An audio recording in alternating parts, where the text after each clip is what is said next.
I told you that we have some of the best team leaders out there? Would you believe me? My name is Kim Coons, the Talent and Onboarding Director here at Cornerstone Home Lending.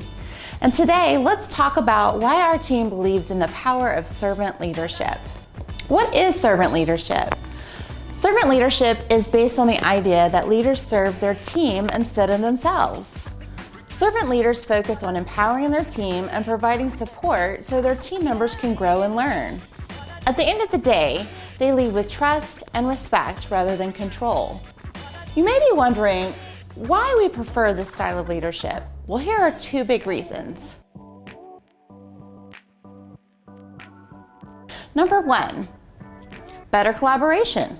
With a service-focused leader in place, the daily work environment is one of trust, transparency, and teamwork. Team members feel appreciated, respected, and an integral part of the process to achieve a shared goal.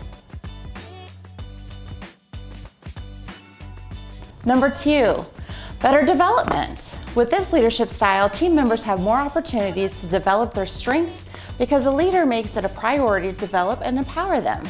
Providing opportunities allows the team to grow in their own leadership skills. I am so glad that our leadership here at Cornerstone believes in the servant leadership model and practices it every day with their team. If you're ready to work with a team leader that has your best interest in mind, click the link in the caption to apply to one of our many positions. Thank you so much for watching this week's video, and I'll see you in the next one.